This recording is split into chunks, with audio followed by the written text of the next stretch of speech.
what quality do you see in people that you gravitate towards? What do you love? Optimism. I love optimism. You know, I hate cynicism. I want to build an empire on good. Like, I hate Steve Jobs' narrative. He changed the world, he's unbelievable, but like, he didn't make people happy that worked for him. I don't like that, I don't want to do that. My biggest ambition, if I can pull off what I'm gonna pull off here, is to build a— Gary, you are pulling it off. Yeah, I know, but I have a ways to go. I am pulling it off, but anything can happen. Like, I truly live, Steph, in a world where I'm only as good as my last at bat. Like, I'm not interested in eating, you know, like consuming my hyperbole or reading my headlines. I like them, they make me feel good, but I'm not confused by them. I've got a long way to go to pull off what I really want to pull off, which is to become a standard of building an empire, a professional business empire on doing good stuff, not on, I was tough on you because I wanted to get the best work out of you. I don't like that. I want to win with honey over vinegar. I like that. I like happiness, optimism. Okay, I know but out of time. I want to finish. Optimism that is loaded with practicality. So many of you in here, and I know you're loaded with optimism without practicality. You wish you're something without really understanding who you actually are. And in that wishing, you change your behavior and you make yourself vulnerable for upside. And so I'm good at a couple things. And if you notice, the reason I have so much bravado and confidence is I mainly talk about my stuff. Look, I've been on your show and you know when it's subject matters, when I'm like part of it and I gotta say stuff, you know, if it's subject matters I don't know, I can be pretty like, you know, I'll get out of there, right? Like, I don't wanna talk about, you know, I'm doing Tuesday night, I'm in full promotion. Tuesday night I'll be on CNN, right? So I'll be with Don Lemon, and I mean, what are we gonna talk about? We're gonna talk about politics. I'm gonna fucking dance, you know, like, you know, because I'm a headline reader. I have not even begun to really pay attention to the presidential race. Do you vote? Yeah. And I vote, I'm very proud of the way that I vote. I've voted very consistently on both sides of the aisle, and that's because I make it practical, not emotional. There'll be two candidates, and I'm gonna pick the one that I think I want to be there. And I'm not gonna get crippled by, oh, I live in a state where it doesn't matter. Like, I'm gonna do my thing, I'm gonna make my decision, and I'm gonna move on. There's one thing you didn't talk about that I want you to. Okay. You talked about being optimistic. Yes. And you want to create an empire, you want to do it, you know, through love and not through hate. Yes. But I think you also do it with a level of brutal honesty. Yes. And that's something that in the PC, hyper-human resource wrapped world that we're living in a professional environment, many criticisms is honesty has sort of been taken out of the equation because we're forced to be so super sensitive. Yes. You're not super sensitive. Not in this subject matter. Mainly because I'm selfish. And what I mean by that is I want to be historically correct. And if I'm not honest, I won't be. And that's it. I'm telling you right now, this is where I balance my good is so often so self-serving, but it manifests in such a weird way. But that's okay if you're honest about it. I agree. The fundamental reason that I try to spit my honest answer to every question is I have a very good long track record of being right, and I want to continue that, and I think there's enormous leverage in it. And so if I answer honestly and it becomes true, it really helps me, right? And I want to continue to do that. At Vayner and a lot of other places, you get into a place where, I think you said it right? You're in execution mode and then all of a sudden you're managing a team, and those are two very different things. And it's the thing that I most fear in the organization, period, end of story, because you have incredible executors who yearn for the financial upside and the title to then lead a team, and boy, are those two very, very, very, very, very, very, very, very, very, very, very, very, very different skill sets. And so I think the biggest thing that people struggle with, there's so many things people struggle with the transition. Number one, the thing I hate more than anything in the world, which is micromanagement. Yeah. I want to kick micromanagement in the face. I hate it And it's something I just despise, and it's a major struggle because if you're a great executor, you know how to cross those T's and dot those I's, and when you see the person on your team who's not as strong at executing, you can't help it, right? It goes against the grain. So that's number one thing, facing yourself in the mirror and understanding, and and I've talked to you about this, and I've talked to so many leaders in this company about this, and this is where people get pissed at me, most things don't matter. And that's a very tough mental transition to somebody that manages a team. The other thing that a lot of people struggle with, and I talk about this quite a bit in the organization as well, is when you're a leader, you have to be the bigger man and woman in every situation.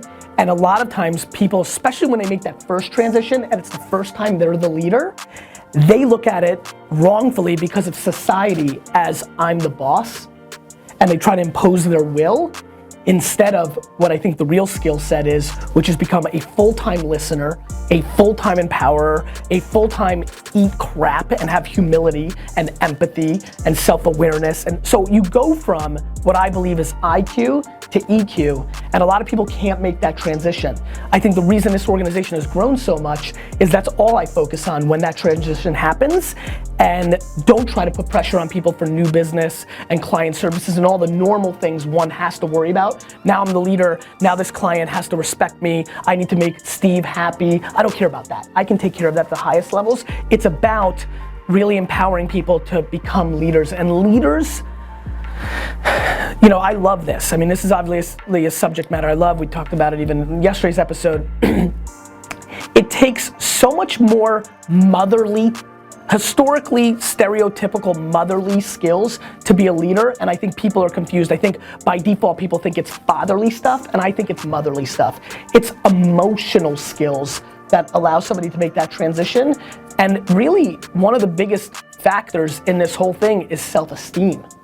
If you're not able to believe in yourself, nobody else is gonna believe in you. And so I think one of the things is, look, I got fortunate. I got a mother that instilled so much self-esteem in me that I'm still trying to get some of it out of me so that I don't come across as like an egotistical craphead. But I think a lot of people don't have that. And a lot of people in my family don't have that, and I see it. And one of the weird little tidbits that I think can make this episode valuable is, if you get into a leadership spot, and if you're self-aware enough to know that your mom or dad put you down your whole life, or society did, or you grew up as a minority, or whatever took self-esteem out of your body, or if it was never instilled in the first place, I think you need to find an outlet to create it. I think you need to find an outlet to create it. I think one of the things that I focus on here is I instill it. I instill it.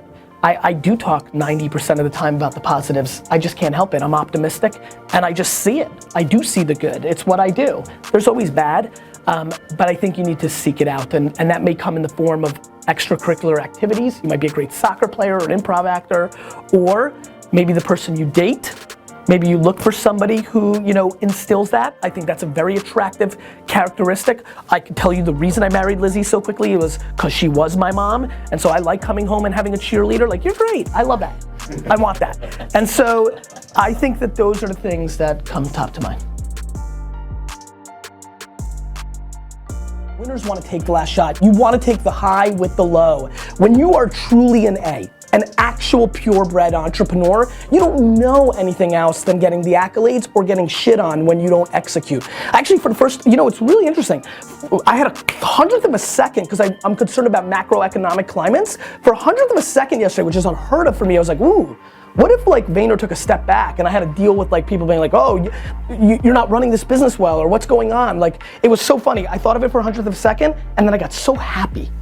I got so happy because I quickly thought about the second chess move, which was, for whatever reason, if a couple of our clients, as you know, are starting to become very big clients, and I don't like them being too much a percentage of my business because they can go away the next day. I don't like that. So that maybe is why it popped up in my mind. Or I also think we're in a bubbly kind of world. You've got terrorism activity, you've got Wall Street being too bubbly for a long period of time. Anything can happen, things can happen. And so it was funny for me when I thought about it, because that's my job. I'm lonely at the top. I have to worry about everything and make sure I'm hedged and ready and mentally prepared for anything that could go wrong.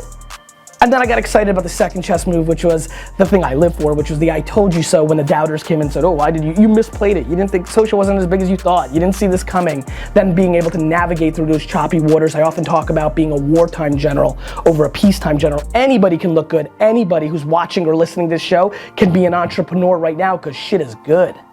When it gets tough, when there's not people throwing around $25,000 investment, when you can't put up your idea on Kickstarter and everybody wants to give you $100 because the economy's crap and they need their $100, that's when the cream rises. And so for me, the way I deal with it is there is no dealing with it. It is my DNA. It is my only known gear. I don't even understand that damn question. Now, I recognize it to take myself out of the equation and try to answer for the whole. Look, you gotta put things in perspective. You know, if you want the accolades, if you have the audacity to want to be somebody that is successful, if you want let's play the data. If you want the audacity to be a millionaire, which is by percentage, almost impossible. There's very few of them. If you really break down, like, let's play some math here. Let's keep it unemotional. If you want the audacity to be in the top 1% of Americans which is a very rich country, are people in the hundreds of thousands of dollars a year in revenue, not millions.